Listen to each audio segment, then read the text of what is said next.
देखना होगा क्या इसके बाद बीजेपी की तरफ से कदम उठाए जाते हैं। नीरज मिश्रा जी, आपसे मेरा सवाल है, देखिए क्योंकि जिक्र अब हो रहा है 227 के विधानसभा चुनाव का।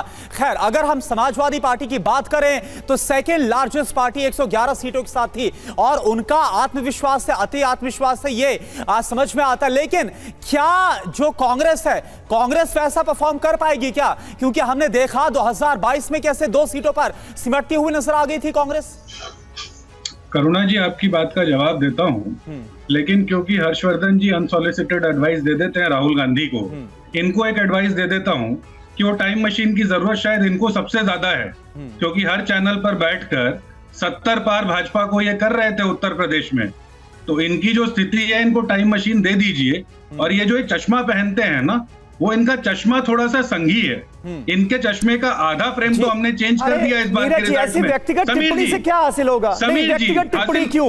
सुनिए ना, आपसे जो सवाल पूछा गया मुद्दे पर बात कीजिए। आप कांग्रेस पार्टी के प्रवक्ता हैं, आप हर्षवर्धन जी पर टिप्पणी करने थोड़ी आए। समीर बाबू सुनिए, हर्षवर्धन त्रिपाठी की हैसियत हो तो एक बार राहुल गांधी के सामने ये बात बोल के तो देख ले, और उसके बाद देखिएगा कि क्या क्या होता है। आप हैसियत बताने आए हैं यहाँ पर।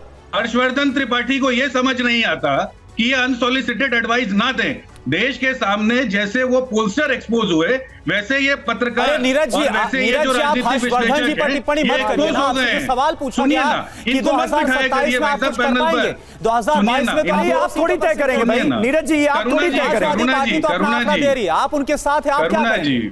आपका विश्वास कितना, जरा ये बताइए ना। सुनिए ना, मुझे एक बात तो बताया करिए। ये जो सूडो प्रवक्ता हैं, इनके बारे में जब हम बोलते हैं तो इतनी मिर्ची क्यों लग जाती है चैनल वालों को? ये हमारे नेता के बारे में पिछले 10 साल से झूठ बोलते हैं, आपके मंच पर आकर बोलते हैं और बेशर्मी से फिर हंसते हैं। आप लोग इनको अलाउ कर देते हैं। अरे सच्चाई ये है कि इस देश का बेड़ा गर्क करने में नरेंद्र मोदी 1/3 का जितना योगदान है, उतना ही योगदान हर्षवर्धन त्रिपाठी जैसे लोगों का है। तो ये समझ लीजिए। और अब आ जाइए उत्तर प्रदेश पर। उत्तर प्रदेश की जनता ने इस बार जो मैंडेट दिया, इसका जवाब मुझे लेना होगा। आपने हर्षवर्धन जी पर टिप्पणी की, हर्षवर्धन जी आप जवाब देना चाह रहे हैं जी? बिल्कुल जवाब लीजिए, इनसे जो जवाब लेना है लीजिए, क्योंकि देश की जनता इनको सुनना नहीं चाहती है। सुनिए ना नीरज जी, आप अपना टाइम स्पेस फिल करते रहिए। नहीं, आपने टाइम किल किया है ना, ये आपने टाइम किल किया है हर्षवर्धन जी पर पर्सनल टिप्पणी करके। हर्षवर्धन जी जल्दी से। चश्मा पहनकर ये घूमने वाले 70+ देने वाले हैं। टाइम मशीन में 3 मिनट आपने बर्बाद कर दिए नीरज जी, हर्षवर्धन जी पर टिप्पणी करके। हर्षवर्धन जी जल्दी से सच्चाई बता दे तो आपको वो लगता है कि समय खराब है। हर्षवर्धन त्रिपाठी नहीं, आप पर भी ऐसे कोई पर्सनल टिप्पणी करेगा ना तो आपको भी बुरा लगेगा और आपको भी मुझे वक्त देना पड़ेगा। फिर क्या करिए? हर्षवर्धन जी जल्दी से 30 सेकंड आप दीजिए इनको जो जितना समय देना है। बोलते उनकी जुबान लड़खड़ा रही है। नीरज को मेरी हैसियत पता है, इसीलिए जुबान लड़खड़ा रही है। अच्छे प्रवक्ता थे, उत्साही प्रवक्ता है, अभी आगे बढ़ेंगे, लेकिन अपनी पार्टी के गालीबाज प्रवक्ताओं से मुकाबले में आ गए। तो मैं इनको शुभकामनाएं दूंगा और मेरी हैसियत नापने से अच्छा है कि आप जनता के बीच में जाकर थोड़ा जनता के बीच में जाएं। इस बार आप समाजवादी पार्टी के साथ कुछ स्थिति में आ गए हैं। अगर इतनी हैसियत राहुल गांधी और प्रियंका की रही होती तो अमेठी रायबरेली से चुनाव पहले ही लड़ते। उनको पता था कि चुनाव हारने जा रहे हैं, पूरी तरह से हारने जा रहे हैं। शायद इसीलिए अंतिम 70+ देते रहिए। आधा चश्मा शायद बदला है, आधा और बदल देंगे। ठीक है नीरज जी, चलिए अब आप अपनी बात कीजिए। कांग्रेस पार्टी का वो बटन दबता है। कांग्रेस पार्टी की अपनी उम्मीद क्या है? एक मिनट हो गया, अब हो गया नीरज जी।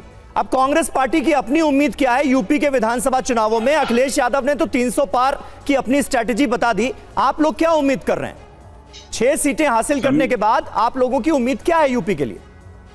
समीर भाई, हम लोग तो सेम पेज पर हैं। पूरा इंडिया गठबंधन जो है वो सेम पेज पर है कि देश की जनता ने जो वोट दिया इंडिया गठबंधन को, वो हमारी नीतियों के लिए था, जो प्रोग्रेसिव थी, लोगों की जीवन में सहूलियत लाने वाली थी।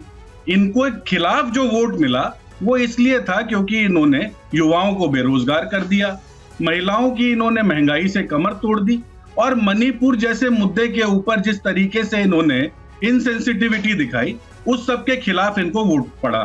तो आप जब ये चुनाव में हम लोग जाएंगे तो उस समय तो हो सकता है इनकी केंद्र में सरकार भी ना हो, और बिना सरकार के, बिना सरकारी तंत्र के अगर ये चुनाव में जाएंगे तो आज जो इनकी स्थिति है 1/3, उसमें और 1/3 कर दीजिएगा, तो इनकी स्थिति तो ये है। नहीं और नीरज जी, सबसे आपने बड़ी अभी बात- ये बोला कि जब तक चुनाव आएगा, जब तक आप चुनाव में जाएंगे, तब तक हो सकता है केंद्र में इनकी यानी बीजेपी के एनडीए की सरकार भी ना हो। क्या आपको लग रहा है ऐसा होगा?